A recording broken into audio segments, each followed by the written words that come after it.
ఐక్యత మూలవాసుల ఐక్యత సెక్యులరిజం జిందాబాద్ సెక్యులరిజం జిందాబాద్ సెక్యులరిజం జిందాబాద్ సెక్యులరిజం జిందాబాద్ లౌకికవాదం జిందాబాద్।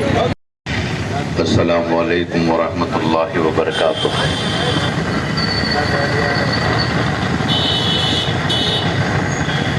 हजारों मील का सफर भी पहले कदम से ही शुरू होता है और उसकी मिसाल आज का ये प्रोग्राम, जिसे United Muslim Minority Rights Organisation के सदर व मुतमिद जनाब सैयद ताजुद्दीन साहब और चांद पाशा साहब ने बहुत ही हिम्मत के साथ नलगोंडा ज़िले के नलगोंडा शहर के सेंटर पे ऑर्गेनाइज किया और इसका उन्वान भी बहुत ही काबिल कबूल है। बल्कि इस दौर में ये उन्वान पे हर महीना ज़िला के कोने कोने में, रियासत के कोने कोने में, देश के कोने कोने में, हर शहर में इस उन्वान पे प्रोग्राम होना चाहिए, क्योंकि इसकी अहमियत ही कुछ ऐसी है कि इसको हम इस दौर में बिल्कुल नज़रअंदाज नहीं कर सकते। क्योंकि जो दौर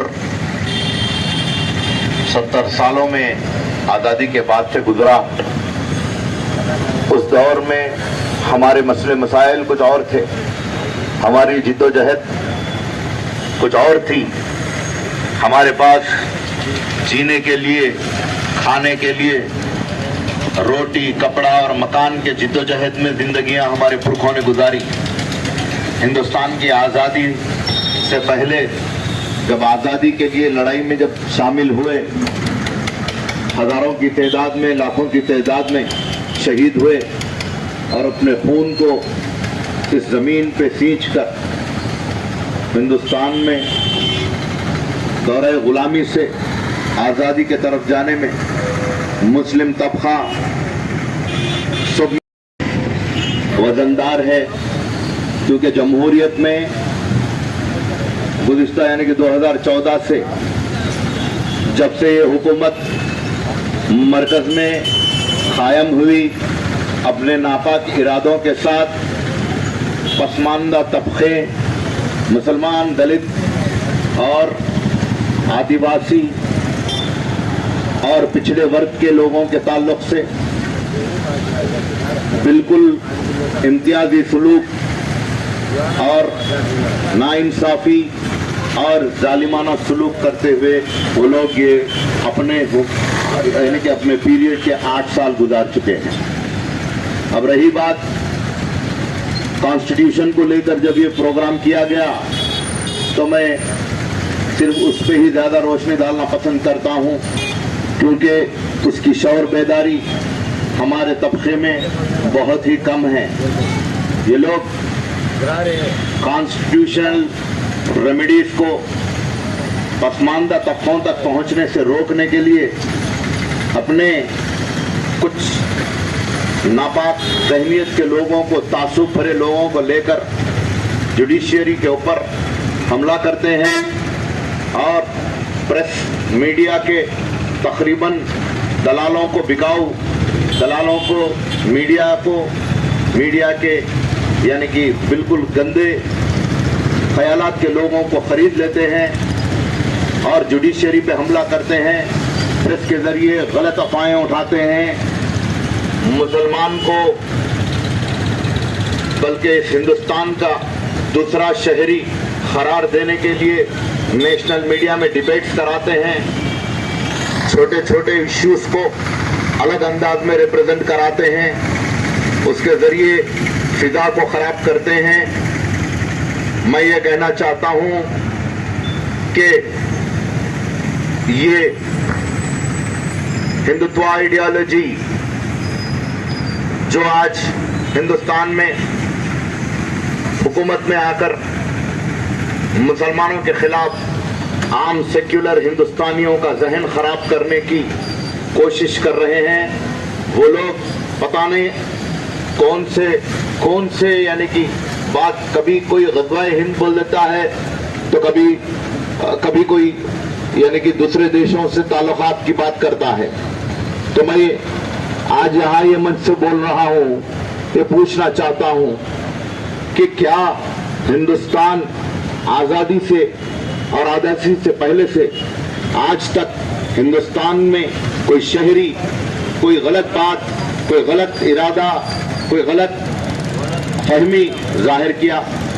नहीं, बल्कि ये कहना चाहता हूँ कि हमारी इंडियन डेमोक्रेटिक सोसाइटी जो है वो डॉक्टर B.R. बाबा साहब अम्बेडकर के बनाए हुए दस्तूर हिंद के मुताबिक चलती है। अब ये लोग दस्तूर हिंद को भी पलट के उसमें अमेंडमेंट्स लाने की कोशिश कर रहे हैं। ये क्या अमेंडमेंट लाते हैं? दस्तूर हिंद यानी कि कॉन्स्टिट्यूशनल के 3 मेजर हिस्से हैं और उसमें से 3 एक ये है पार्लियामेंट्री लेजिस्लेशन का चलता है और कॉन्करेंट लिस्ट से चलता है और यानी कि यूनियन लिस्ट से चलता है और एक स्टेट के लिस्ट से चलता है। जब पार्लियामेंट्री लेजिस्लेशन 3 अलग अलग अहम पिलर्स पे चलता है, वो अहम पिलर्स में जब स्टेट के ताल्लुक से कितने राइट्स है, पार्टीज जो मरकजी सरकार के खिलाफ मुहिम जो शुरू करे हैं वो कोई सिर्फ मुसलमानों के हक में नहीं शुरू करे हैं। उनका असल ये भी एक है और एक असल मकसद ये है कि वो मरकजी सरकार के लोग ये बिल्कुल फेडरल स्पिरिट को ख़त्म करके, ये रियासतों को दिए हुए हकूक़ को ख़त्म करके वो सिर्फ सेंट्रल में एक यूनियन लिस्ट बनाकर वो यूनियन लिस्ट के लिहाज से प्रेसिडेंशियल रूल लाने की कोशिश कर रहे हैं। और उसके साथ साफ सबूत हाल ही में यानी कि एक 20 दिन पहले या 3 हफ्ते पहले इस देश के बहुत ही जिम्मेदार कॉन्स्टिट्यूशनल पद पे बैठे हुए honourable vice chairman of India Jagdeep धनकर, उनको ऑनरेबल बोलना जरूरी है। वो ऑनरेबल क्यों बोलना है? क्योंकि वो एक कॉन्स्टिट्यूशनल पद पे है, लेकिन वो कॉन्स्टिट्यूशनल पद पे बैठे हुए और वो बात किस तरह की करते हैं और वो सीधा इंडियन जुडिशरी पे हमला कर रहे हैं, कोलिजियम सिस्टम पे हमला कर रहे हैं। क्यों कोलिजियम सिस्टम पे हमला कर रहे हैं? क्योंकि कोलिजियम सिस्टम पे हमला करते हैं तो जजेस, जो सुप्रीम कोर्ट के जजेस रहते, वो लोग के अंदर घबराहट पैदा करेंगे कहीं नहीं तो ये लोग कोलिजियम सिस्टम को निकाल दें तो फिर अपॉइंटमेंट्स का मुश्किल हो जाएगा। ये इनडायरेक्ट ब्लैकमेल है। ये इनडायरेक्ट ब्लैकमेल के जरिए आप वो स्टेटमेंट ये दिए। अब किरण रिजिजू साहब जो है ऑनरेबल लॉ मिनिस्टर और ऑनरेबल वाइस चेयरमैन यानी कि vice president of India, chairman for Rajya Sabha Jagdeep Dhankhar साहब बोलते हैं कि Kesavananda Bharati versus state of Kerala जो था वो करेक्ट जजमेंट नहीं था। Kesavananda Bharati versus state of Kerala judgment क्या है ये आम आदमी को मालूम होना जरूरी है, इसलिए मैं आज ये बताना जरूरी समझ रहा हूँ, क्योंकि वो कॉन्स्टिट्यूशनल को प्रोटेक्ट करने का सिर्फ सिंगल वाहिद एक ही जजमेंट है सुप्रीम कोर्ट का, वो है Kesavananda Bharati versus state of Kerala. क्योंकि वो जजमेंट का खुलासा ये है कि पार्लियामेंट को, कॉन्स्टिट्यूशन ऑफ इंडिया पार्लियामेंट में किसी भी किस्म के कानूनों को बदलने का पावर्स दिए। Parliament of India has given rights, powers to the Constitution of India, gives rights, powers to the Parliament of India to amend any kind of law. कोई भी कानून को बदलने के वास्ते वो लोग पार्लियामेंट को दिए जो पार्लियामेंट मेजॉरिटी में रहती। अब उसके बेस पे ये लोग पता नहीं नए कानून बदलने की कोशिश कर रहे हैं। लेकिन यहाँ पे आप लोग को जानने ये जरूरी है कि अमेंडमेंट यानी कि एक माइनर चेंज है, उसका मीनिंग इज माइनर चेंज है। आप अमेंडमेंट से माइनर चेंज ला सकते हैं लेकिन एंटायर कॉन्स्टिट्यूशन को बदल नहीं सकते, क्योंकि मेजॉरिटी जस्टिस ये डिक्लेयर करें कि parliament is plenary but not to change of the document of Indian Constitution. Entire doctrine of basic structure of Constitution cannot be changed. ये Constitution में सेक्युलरिज्म ऑलरेडी बेसिक स्ट्रक्चर का हिस्सा है। आप amendments ला सकते हैं मेजॉरिटी से, लेकिन पूरे बेसिक स्ट्रक्चर को चेंज नहीं कर सकते। अब वो बात को तवज्जो करके ये लोग को हजम नहीं हुई। 76 से 73 से चलते आ रहा वो जजमेंट के बेस पे जितने सक्सेसिव కాంగ్రెస్ నాయకులు అమీన్ బాబా గారిని స్టేజ్ పైకి రావాల్సిందిగా కోరుతున్నాము। जितने सक्सेसिव गवर्नमेंट्स आए वो फॉलो करते रहे, लेकिन ये हुकूमत जो तासुब रखती है, जो मुसलमानों के खिलाफ, दलित के खिलाफ, पसमानदा तबकों के खिलाफ जो तासुब रखती है, उसको हजम नहीं हो रहा। लिहाजा वो लोग वो जजमेंट को भी गलत करार करके एकदम पूरा प्रेसिडेंशियल रूल यानी कि एक ही सिंगल प्रेसिडेंशियल इलेक्शन कराने की नापाक साजिशें करने की तरफ जा रहे हैं। और उसके लिए तमाम ये रियासती पार्टियां, रीजनल पार्टीज जैसे कि केसीआर साहब चाहिए कि ये लोग अगर इसी तरह 2024 में भी ये लोग अगर कंटिन्यू होते हैं तो आप लोगों का खसारा में मामला आ जाएगा। मुसलमान को तो कोई हिला नहीं सका आज तक और ना कोई हिला सकेगा। और दलित, मुसलमान, आदिवासी जब सब एक हो जाते हैं और रोडों पे निकलते हैं तो इनकी जरूरत नहीं कि कॉन्स्टिट्यूशन के बेसिक स्ट्रक्चर को चेंज करे, क्योंकि हम एहतजाजी शक्ल भी अख्तियार करेंगे। और इसी बात को लेकर हमारे बैरिस्टर असदुद्दीन अवैसी साहब सदर मजलिस, जहां कहीं भी हिंदुस्तान में जब कभी भी अनकॉन्स्टिट्यूशनल इफेक्ट्स होते हैं, ये मरकजी सरकार के नाइंसाफियां जब कभी भी गैर जमहूरी अंदाज में जाने की कोशिश करते हैं, वो बराबर पार्लियामेंट में आवाज उठाते हैं, बल्कि उस तरह के खवानीन को वो अपने हाथों से फाड़ के फेंकते हैं। यही आला दर्जे का एहतजाज हमारे बैरिस्टर असदुद्दीन अवैसी साहब हर जगह करते हैं। और आज तहफ्फुज, अब ये यूनाइटेड मुस्लिम माइनॉरिटी ऑर्गेनाइजेशन जो प्रोग्राम रखी है, तहफ्फुज कैसा किया जाए, రాజ్యాంగం కల్పించిన హక్కుల ఎలా కాపాడుకోవాలి।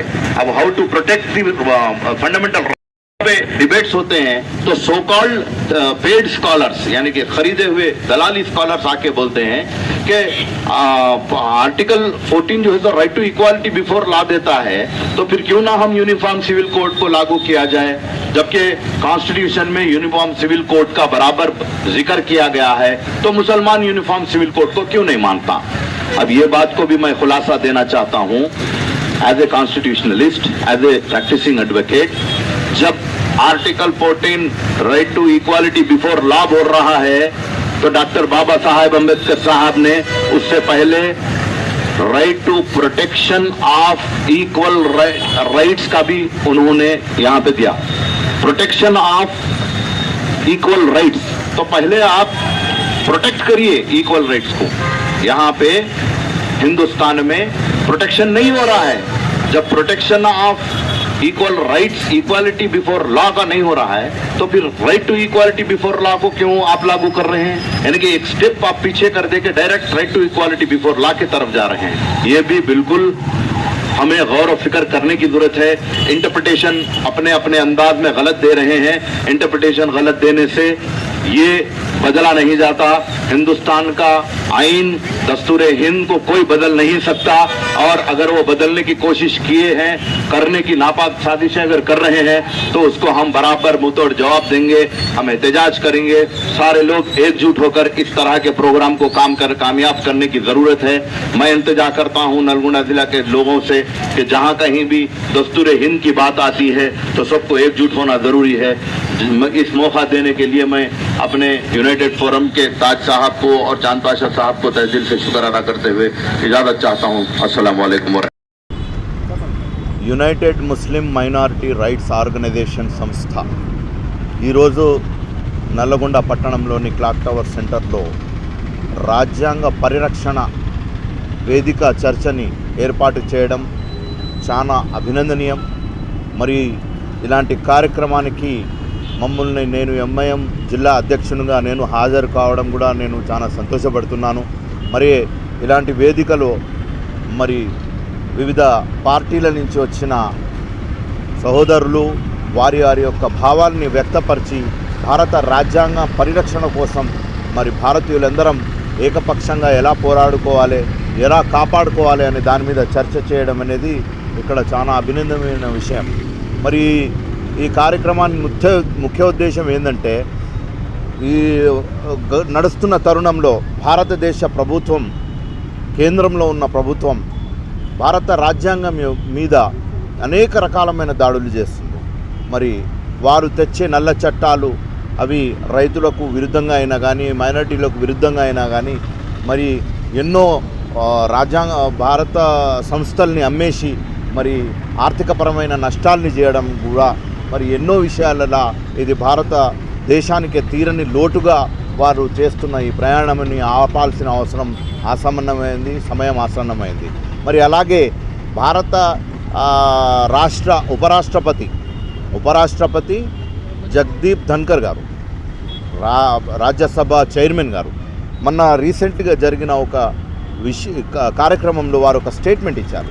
ఆ స్టేట్మెంట్ అనేది అసలు ఎంత విరుద్ధంగా ఉంటే రాజ్యాంగ స్ఫూర్తికి. ఎందుకంటే Kesavananda Bharati versus state of Kerala అనే ఒక జడ్జిమెంట్ 1976లో వచ్చింది. మరి అప్పటి నుంచి ఆ జడ్జిమెంట్ యొక్క ముఖ్య ఉద్దేశం, దాని యొక్క డెఫినేషన్ ఏంటంటే భారత రాజ్యాంగంలో ఆర్టికల్ 368 ఇచ్చిన ప్రకారం, పవర్స్ ఇచ్చిన ప్రకారం పార్లమెంట్కి ఏ చట్టాలైనా అమెండ్మెంట్ చేసే యొక్క అధికారం, పవర్స్ ఉన్నాయి. కానీ భారత రాజ్యాంగం యొక్క బేసిక్ స్ట్రక్చర్ అంటే మూలమైన స్ట్రక్చర్ ఏదైతే ఉందో ఆ సెక్యులరిజం అనేది ఆ పూర్తిగా రాజ్యాంగం చేంజ్ చేసే పరంగా, ఆ డాక్యుమెంట్ మొత్తం చేంజ్ చేసే పరంగా ఏదైతే ఆ పవర్స్ ఉన్నాయో అది ఇవ్వలేదు అని Kesavananda Bharati versus state of కేరళలో సుప్రీంకోర్టు మెజారిటీ న్యాయమూర్తులు, చీఫ్ జస్టిస్తో సహా అందరు ఇచ్చిన ఆ జడ్జిమెంట్ ప్రకారమే భారత రాజ్యాంగం అనేది ఎప్పటికీ స్థిరంగా ఉంటుంది. కానీ దాన్ని మార్చే శక్తి, హక్కు ఏ పవర్స్కి, పార్లమెంట్కి కూడా ఇవ్వలేదు అనే ఒక స్పష్టత దాంట్లో ఉన్నా కూడా వారు అత్యున్నత న్యాయ పదవిలో ఉండి, కాన్స్టిట్యూషనల్ పదవిలో ఉండి వారు కేశవానంద భారతి జడ్జిమెంట్ అనేది తప్పుగా ఉన్నది అని వారు సంకేతం ఇవ్వడం అనేది దేనికి దారి తీస్తుందనేది మనం ప్రజలందరూ, భారతదేశ ప్రజలందరం అబ్జర్వ్ చేయాల్సిన అవసరం ఉంది. ఎందుకంటే వారు చెప్పే ఇలాంటి సందేశాలు ఎటువైపు పోతుందంటే ఈరోజు ఫెడరల్ స్ఫూర్తికి విరుద్ధంగా ఈరోజు రాష్ట్రాల హక్కులని హరించి ఈ ప్రాంతీయ పార్టీలు ఏదైతే రాష్ట్రాలలో మంచి వెల్ఫేర్ ప్రోగ్రామ్స్ చేస్తున్నారో వారి హక్కులను హరించి పూర్తిగా ఇది మొత్తం చేంజ్ చేసేసి ప్రెసిడెన్షియల్ రూల్ వైపు కూడా పోవడానికి సంకేతాలు వారు ఇవ్వడం అనేది దురదృష్టకరమైన విషయం. న్యాయ కోవిదులు మరియు కాన్స్టిట్యూషనల్ స్పిరిట్ ఉన్న ప్రతి భారతీయ పౌరుడు, ప్రతి ప్రాంతీయ పార్టీల వాళ్ళు ఏకమై ఏకధాటి మీద వచ్చి ఈ కేంద్ర ప్రభుత్వాన్ని గద్దె దించాల్సిన సమయం ఆసన్నమైంది. ఎందుకంటే వాళ్ళ యొక్క ఇలాంటి దురుద్దేశమైన ఆలోచనలు ఈ భారతదేశానికి సర్వనాశనం చేస్తాయే తప్ప అభివృద్ధి వైపు తీసుకోపోలేవు. కేవలం వారు ఒక హిందుత్వ అనే చిన్న నినాదం పట్టుకొని వారు ఏదో రాజ్యాన్ని ఏలడానికి ప్రయత్నిస్తున్నారు. కానీ నిజమైన హిందువులకు కూడా వాళ్ళు చేస్తున్న నష్టం అనేది మనం పసిగట్టాల్సిన సమయం ఇక్కడ వచ్చింది. అందుకే నేను ఈ సభాపూర్వకంగా ఈ కార్యక్రమం చేసిన తాజుద్దీన్ గారికి మరియు చాంద్ పాషా గారికి నేను శుభాకాంక్షలు తెలుపుతున్నా. మరియు ఇక్కడ వచ్చిన అతిరథ మహారథులు మరియు నజీరుద్దీన్ గారు, మసీదుద్దీన్ సాబ్ గారు, అమీన్ బాబా గారు, స్వామి అడ్వకేట్ గారు, వీరందరూ కూడా మరి ఇలాంటి వాళ్ళందరూ ఏకదాటిమై వచ్చి పోరాటం చేయాల్సిందిగా నేను కోరుతూ నాకు ఈ అవకాశం ఇచ్చినందుకు నేను కృతజ్ఞతలు తెలుపుకుంటున్నాను. Thank you.